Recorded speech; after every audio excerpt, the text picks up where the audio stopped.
On today's show, the Cavs have a plan for Lonzo Ball. He told us what it is on Monday after practice. We'll talk about exactly what that plan will be for him this season and why I think it's a good idea for the Cavs. Plus, they play a preseason basketball game tonight.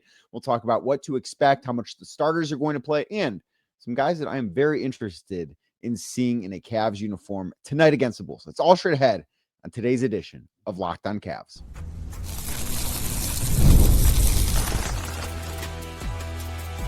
You are Locked On Cavs, your daily Cleveland Cavaliers podcast. Part of the Locked On Podcast Network, your team every day. What's up, everybody? My name's Danny Cunningham, and I just want to say welcome to another edition of Locked On Cavs. You might know me from my time covering the Cleveland Cavaliers, specifically at my Substack, The Inside Shot, and thank you for making today's edition of Locked On Cavs your first listen, and thank you for those of you that make Locked On Cavs your first listen each and every day. You can find the show anywhere you get your podcasts, Apple, Spotify, or anywhere else. Please do us a favor, make sure you are subscribed as the season gets started here, and if you're watching the show on YouTube as we get started, do us a favor, hit that thumbs up button for us, click subscribe, and hit that notification bell so you don't miss the latest Locked On Cavs content, a proud part of the Locked On Podcast Network, your team every day. The Cleveland Cavaliers will be in preseason action tonight as they take on the Chicago Bulls in preseason game number 1. We're going to get to that coming up in just a little bit. But Lonzo Ball spoke to the media yesterday following practice, and I thought he had some very interesting things to say. And the newsiest, if you will, item to come out of his availability was the fact that he is not going to be playing in back-to-backs to start the season. That is something he said could be revisited a little bit later on down the line this year. But the fact that now, because he talked about this at Media Day, that he didn't anticipate playing in back-to-backs, like that was just not where he's at right now in his career. Certainly something that I think is more than understandable. I think something that is expected. I think something that is in the best interest of not only Lonzo, but the team as well. And he at Media Day talked about the fact that they hadn't necessarily completely nailed that down, but that was his anticipation. So I followed up on that on Monday, a week after the fact. And he said that they've talked about it a bit, that playing in back-to-backs, both ends of back-to-backs, so he's going to play in one of the end, either the first or second leg, but not both of them, is, quote, off the table for the time being. It is something that he mentioned could be revisited down the line this season. And this is something that I don't think makes a lot of sense to revisit. Like, if he's feeling great, and maybe if the Cavs are dealing with some other injuries towards the end of the season and they need him to play those minutes, it could make sense. But if the Cavs are at a good place, both in terms of record and in terms of health, like, I just don't know that there's ever going to be a time this season when Lonzo needs to play both ends of the back-to-back. I just don't know that there's anything really to gain from it. And I look at Lonzo, and the plan for him from the Cavs is to make sure that the best version of Lonzo Ball that there is healthy and available and ready to go when the postseason arrives. And this is a little contradictory of some of the other things that they've said, but I don't think it necessarily is meant to be that way, because this is a team, an organization that over the last week, and we've talked about it here on this show, has talked about not being in cruise control throughout the course of the season and needing to build the proper habits and taking the regular season seriously, in large part because they've not gone out and proved it in the postseason. I know they haven't said that part, but I think that's a big part of it. Like, had they won the title last year, I think it's a lot easier for them to just be, we can flip the switch when we get there, right? Like, you can think back to the 2016, 2017 Cavs. Cavs won the title in 2016. Obviously, 2017, I think, was the best team in franchise history. And that team, I don't want to say slept walk through the regular season, but they didn't take the regular season super seriously. I think it's fair to say they ended up not actually getting the number 1 seed because they didn't play very hard down the stretch of that season. The Celtics got the 1 seed, and then the Cavs actually were leading the Celtics by 50 points in a conference finals game that year.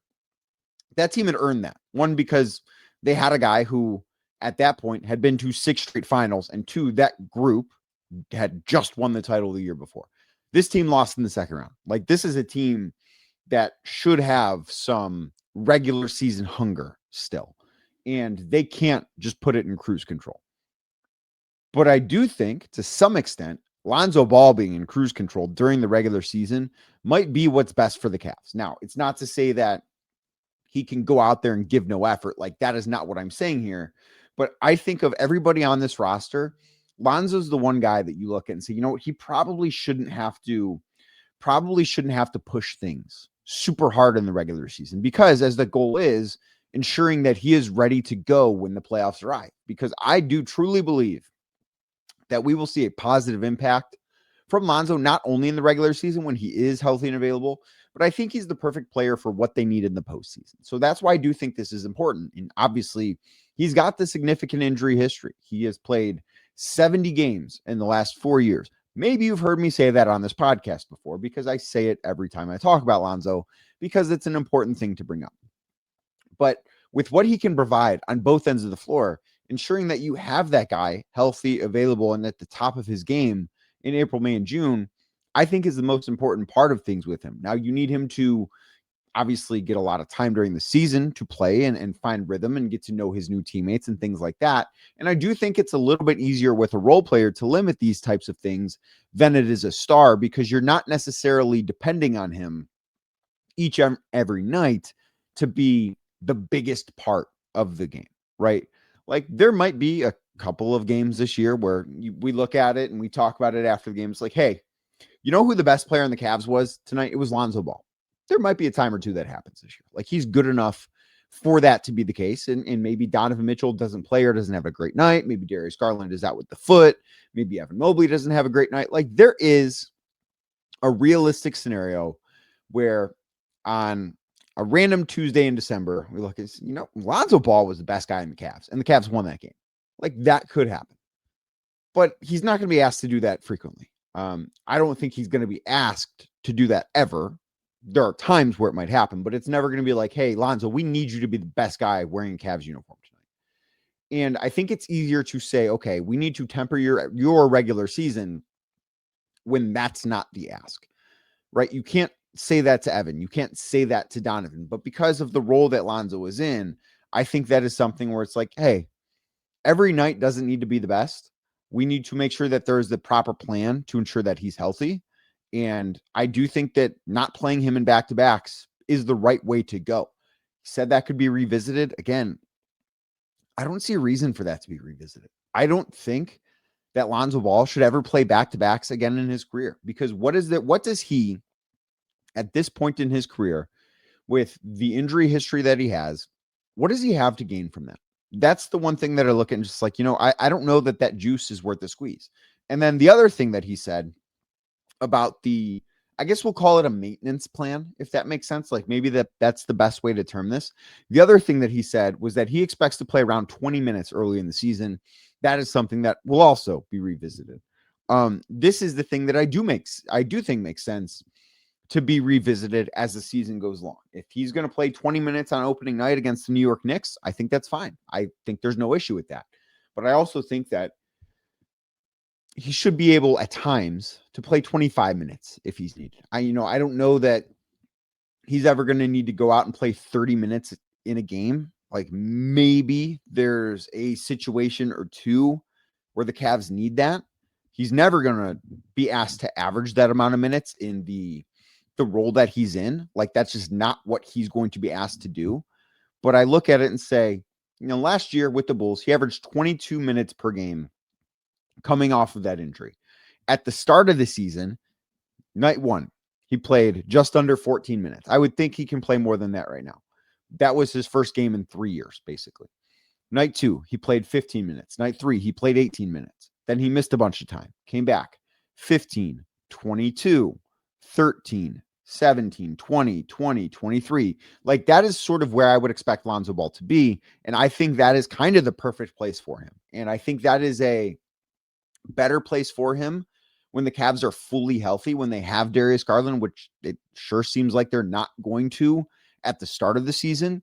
I think that's a really healthy place for Lonzo Ball to be. Now, if we get to December and January and maybe Darius Garland is out at night because his foot's bothering him, or maybe Donovan Mitchell has a rest night, like, do I think Lonzo could be 25, 27 minutes? I do. And I think it is worth looking at what he was doing towards the end of his time in Chicago. because the last game that he played for the Bulls, and again, it's worth remembering here that the reason Lonzo missed so much time last season was not because of a knee injury. It was because of a wrist injury that cost him the final 22 games of the season for the Bulls. It was because of a wrist, not like the knee, which you would think, and you know, no injury is a good injury, but you would much rather that be the thing that cost him time than the knee that has cost him a lot of his career. But the last couple of games that he played for the Bulls, the last 5 games, he played 30 minutes, 29 minutes, 8 minutes, which I'm not sure if he was injured or that in that or not. I would assume not. 28 minutes, 34 minutes. So he is capable of doing it. I think you have to pick and choose the spots in which you can do it. And it seems like that's the plan for the Cavs. Now, I don't think 20 minutes in like should be a hard cap, if you will, for his minutes totals for the full season. I think it makes sense early, right? Like Lonzo Ball doesn't need to be playing 28 minutes a game in October. He doesn't. He doesn't need to be playing 30 minutes a game in November. But on January 15th, can he go out and play 27 minutes? I think that'd be a good place to be. I think that him not playing back-to-backs makes a lot of sense. I think starting him a little small makes sense as well in terms of how many minutes you're giving him as he gets his body back into the shape of things here this season. But I think overall with what he's going to provide in terms of a skill set, in terms of passing, defense, shooting, all the things that we know Lonzo Ball is capable of doing, and he's been asked to do them at not a higher level, but in a bigger role or a bigger capacity than the Cavs are going to ask him to do it. I think that this is just going to be the perfect fit for him because with where he's at physically, it seems like he's in a good place.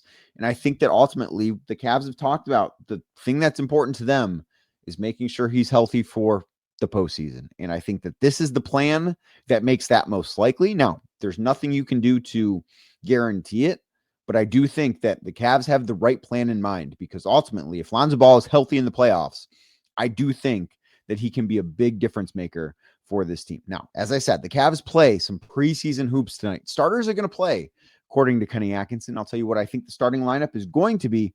Plus, I'll tell you who I'm very interested to see play for the Cavs on Tuesday against the Bulls. We'll talk about that next right here on Locked On Cavs. But first, today's episode is brought to you by FanDuel. The NFL season is here, and FanDuel has an offer that you don't want to miss because right now, new customers can bet just $5 and get $300 in bonus bets if you win. That's right. Pick a bet, put down $5, and if it hits, you will unlock $300 in bonus bets to use all across the app. I'm sure that last night's Monday Night Football game was riveting. I don't know because I'm recording this as the game is about to start. So I have no idea if Jacksonville and Kansas City played an instant classic, but I'm going to pretend that they did. And I'm going to pretend that, as I said, I think Kansas City wins that game by a touchdown. We're going to pretend that they did. And maybe I'll be right. Maybe I'll be wrong. We'll find out Tuesday morning because that's when I'll check that score. So we're going to look ahead to next week. Your Cleveland Browns. Ooh, I talked about this yesterday. The Browns were 4.5-point underdogs. That has gone up to 5.5 points. I loved the Browns, or I loved Pittsburgh, minus 4.5 in that game. I think that this is an extreme schedule disadvantage for the Browns coming back from London, having to face a team that was on a bye this week in the Pittsburgh Steelers. I like Pittsburgh in this spot. I like them at 4.5 a lot better than I like them at 5.5. So maybe if you did get them at 4.5, maybe if you got Pittsburgh at 4.5, maybe you get the Browns at 5.5, and maybe you find a way to middle it. But if you've not made your first $5 bet with FanDuel, now is the time to do it because if that first $5 bet hits, $300 in bonus bets is yours to use all across the app. So what are you waiting for? Visit FanDuel.com today. That is FanDuel.com to download the FanDuel app today and get started. Again, FanDuel, America's #1 sportsbook. Thank you again for making Locked On Cavs your first listen today and every day. And like I said earlier, you can find the show anywhere you get your podcasts, Apple, Spotify, or anywhere else. Please make sure you are subscribed as the season gets started. I don't want you to miss out on any Locked On Cavs content. And preseason game number 1 is tonight. The Cavs are taking on the Chicago Bulls at Rocket Arena. Tip-off is going to be right around 7:10, I would imagine. The game can be viewed on Peacock. And Kenny Atkinson met with us on Monday after practice. And one of the things that I asked him was, hey, so what are you looking to get out of game number 1 in the preseason? And are starters going to play? Because I would have liked to known going into this whether or not we are going to see guys like Donovan Mitchell and Evan Mobley, or if this is going to be guys that are fighting for roster spots and fighting for spots in the rotation. And Atkinson said that starters are going to play. And he had mentioned last week that the lineup that's going to kind of get the first crack at being the starting lineup going to be Donovan Mitchell, Sam Merrill, DeAndre Hunter, Evan Mobley, and Jarrett Allen. So that is the group that I would expect is the starting 5 tonight against the Bulls. I think that is who's going to start that game. Maybe one of those guys doesn't play. Maybe Kenny Atkinson opts to go in a different direction. But I would be surprised if that's not the starting 5. And the more I think about this, and I know Atkinson said that's the group that's getting the first crack. But the more I think about this, I'm not sure what other options the Cavs have as far as a starting 5 goes, because just got done with that whole conversation about Lonzo Ball, about limiting his minutes, about him not playing second night of a back-to-back. So while I do think from a basketball perspective, he would make a lot of sense as a starting point guard with Darius Garland out. I think a lineup of Lonzo, Donovan, DeAndre, Evan, Jarrett would be freaking awesome. I think that'd be a great lineup. But if Lonzo Ball is only playing you 20 minutes, I'm not sure that you're going to want to have a good chunk of those minutes with that starting 5. So it's almost as if you can rule him out.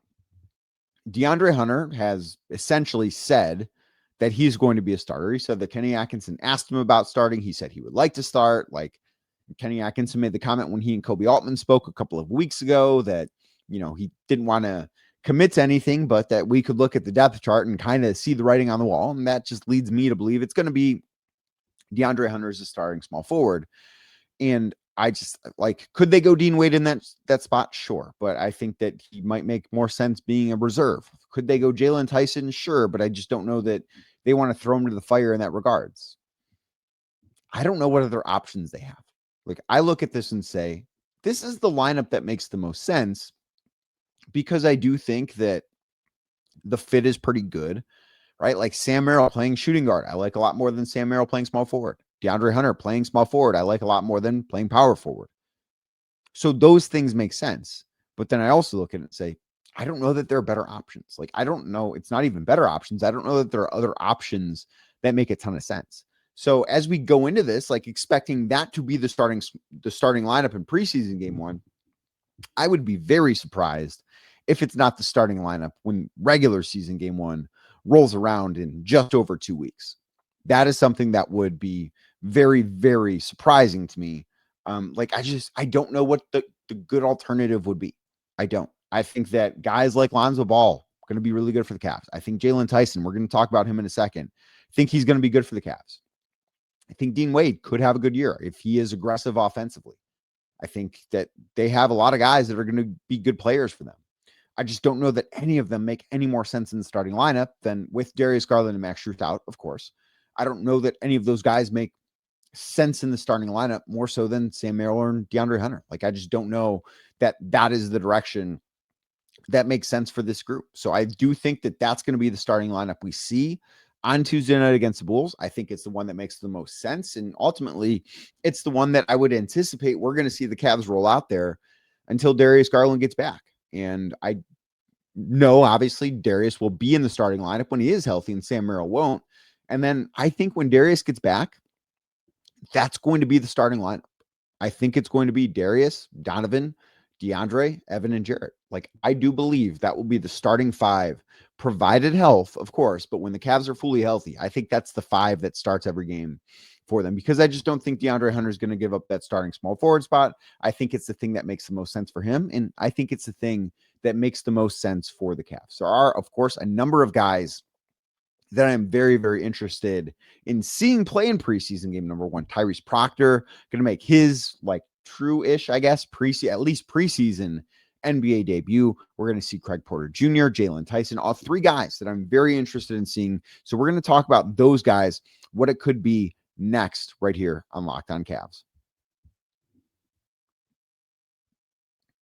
But first, today's show is brought to you by Monarch Money. Did you know that not everybody has a very clear picture of what they're worth or their finances, right? You might be thinking, how could that be? I know where every penny of mine is. Well, not everyone is like you. Most people, I would guess, are not like you, whether it's your 401ks, properties, investments. When you don't have that full picture, you can end up leaving money on the table. And that's why there's Monarch Money, because it's an all-in-one personal finance tool that brings your entire financial life together in one clean, easy-to-use interface on your laptop or on your phone. Monarch built for people like me who've got busy lives. And if you've put off organizing your finances, Monarch is for you, because Monarch does the heavy lifting that you maybe don't want to do. They do it for you. You can link all your accounts in minutes, see clear data visuals, get smart categorization of your spending, and finally feel like you're in control of your money without ever having to touch a spreadsheet. So don't let this financial opportunity slip through the cracks. Use code LOCKEDONNBA, that is LOCKEDON NBA at monarchmoney.com in your browser for half off your first year. That's a great deal. 50% off your first year at monarchmoney.com with code LOCKEDONNBA. Again, half off. Can't beat that deal. Half off for your first year. Monarchmoney.com. Just use code LOCKEDONNBA. Thank you again for making Locked On Cavs your first watch today and every day. If you are watching us on YouTube, do us a favor, hit that thumbs up button for us and click subscribe to the YouTube channel so you don't miss the latest Locked On Cavs content. And one other thing I did want to toss in there about the starters playing, this is going to be limited minutes, right? Like, I just think that's worth noting here. I would imagine, and I believe Kenny Atkinson has a firm minutes plan drawn up for Tuesday night. I don't have that plan. Like, I don't know exactly at what point Donovan Mitchell is going to check out, but I would imagine we're going to see the starters play somewhere between 12 and 15 minutes against the Bulls, all in the first half. Like, I would be very surprised if any of those guys play in the second half. And I just think that is going to be the plan. I think that makes a lot of sense, but seeing those guys on the floor in game action, I think is going to be a really good thing. And that is like thing number one to watch for is, hey, we get to watch Evan Mobley play basketball tonight. So that is thing number one.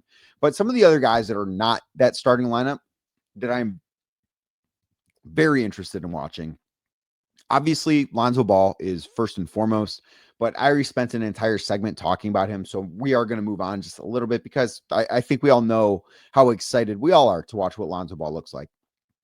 But Jaylon Tyson is a name that just pops off to me because I think that he could be a big swing player for the Cavs. Like, if Jaylon Tyson is a true rotation player this year for the Cavs, I don't know that it like totally changes their equation just because this team is so good already, but having that extra piece of depth, like if he could, when Max Strus gets back in a couple of months, if he could make it really, really difficult for Kenny Atkinson to one, I guess the best way to say it is for him to, like, if he's going to make that decision to how to get him minutes really tough, like, hey, Jaylon needs to be on the floor. If that is the thing Kenny Atkinson is saying when Max gets back, I think that means Jaylon Tyson did his job over the first couple of months. Like, that would be a good, successful start to the season for Jaylon Tyson. And Kenny Atkinson and Kobe Altman both talked about how they were excited to see what Jaylon looks like when games start. And I know that this is not a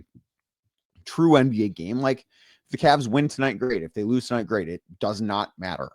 If you remember, if you think back last year, Cavs went 0-4 in the preseason games, did not win a preseason game. And they tried to win the last game against the Bulls and did not win it. And then they started off the season 15-0 and had the best record in the Eastern Conference. So the results in terms of the scoreboard when the clock hits zero matter so little in these games.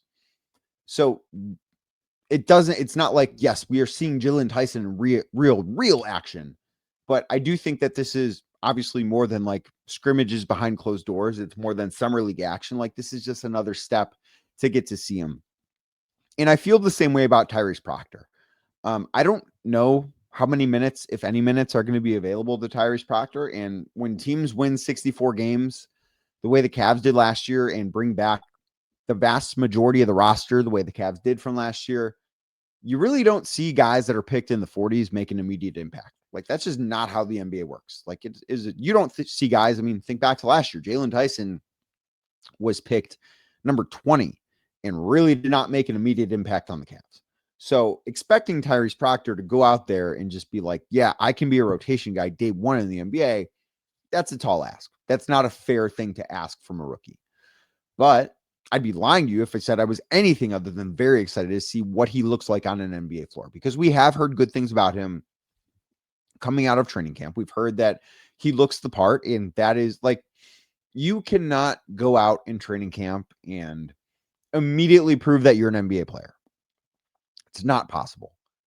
What you can do, because that needs to be done in like real NBA games, what you can do is you can go out there and prove in training camp that you are not an NBA player, right? Like we have heard in the past, not necessarily about somebody on this current Cavs team, but we've heard in the past, like, yeah, that guy can't play. Like you just know immediately when training camp starts about a rookie, it's like that guy is not an NBA player. And we have heard about Tyrese, like, yeah, this guy has been impressive. He fits in. He looks the part. Like he has passed all the tests so far of training camp, but you don't know for sure until you see it in real game action. And you're not going to know for sure based on preseason games either. Like you need to see it in real actual NBA games that count before you're like, yeah, that guy's an NBA player. But it's kind of the other thing too, where it's like, you know what, if he looks good, you're going to feel more confident about it. And I just think that getting a little bit of a glimpse into who Tyrese Proctor is as a player, I think is maybe the most exciting part of the game on Tuesday night, because I do expect him to get a decent amount of minutes. Like I think that is going to be part of the plan. I think it should be part of the plan. And I think that is something that should be exciting going into Tuesday night is, hey, we are going to get to see Tyrese Proctor play an NBA game, especially coming off of what was, I thought, a pretty solid performance out in Vegas in Summer League 2. So that is thing number 2 worth noting. And then Craig Porter Jr. is the last guy that I wanted to talk about a little bit on this show, because everything that I talked about with Lonzo Ball in segment number 1, Craig Porter Jr. is directly affected by it, because the plan that the Cavs have with Lonzo means, when you combine that with Darius Garland missing time, that plan means that they're going to need some point guard minutes, whether it is on back-to-back nights where Lonzo's not playing both games, whether it's because Lonzo's only playing 20-ish minutes in a game and they need to fill other minutes throughout the night. I think Craig Porter Jr. is going to get a shot here. And it's worth noting because we don't know when Darius Garland is going to make his debut. I would suspect it is some point in November. That is my educated guess, that he will be playing basketball at some point in the month of November. That means he's probably going to miss, if I had to guess, somewhere between the first 8 and 15 games of the season. So in the first 10 games of the year, the Cavs have 2 sets of back-to-backs. That means of the first 10 games, at most, Lonzo Ball is going to play 8 of them. Well, right there, that is an opportunity for Craig Porter Jr. The first 13 games, which takes you to, I believe that would be November 15th. No, sorry, November 13th. That would be their 13th game of the year, November 13th. Easy to remember. I should remember that. They have 3 back-to-backs in their first 13 games of the year. So that means if Darius Garland is not playing by November 13th, which is possible, that would mean that there are 3 instances where Craig Porter Jr. will get a legitimate chance. And that is presuming Lonzo Ball is going to play every other game, which might not be a given. So I do think that Craig is going to get an opportunity. And the fact that we didn't get to see him play in Summer League because of that hamstring injury, I think is something that should let us be a little bit more excited to see what he looks like, how he really developed this summer, because I don't know that this is like, it's now or never time for Craig as far as an NBA player goes, but this year kind of might be now or never time for him as far as being a member of the Cavs goes. And I do think that this is an important year for him. I think he recognizes that. I think the Cavs recognize that. And I think that is one of the things that we're going to get our first glimpse of on Tuesday night in preseason game number 1. I certainly cannot wait to watch the Cavs play basketball on Tuesday night. I cannot wait to talk about it with you guys first thing right here Wednesday morning. So that's going to do it for today's show. But of course, I will be back tomorrow. We will have a lot to talk about because we're going to actually see what this Cavs team looks like for the very first time. Yes, it's a preseason game and the result doesn't matter, but we are going to talk about everything that happens on the floor in preseason game number 1 against the Chicago Bulls. So make sure you're subscribed to this podcast wherever you get them, Apple, Spotify, or anywhere else. And make sure you're also subscribed on YouTube. And while you're there, do us a favor, hit that thumbs up button as well. And I will be back tomorrow talking more about the Cleveland Cavaliers.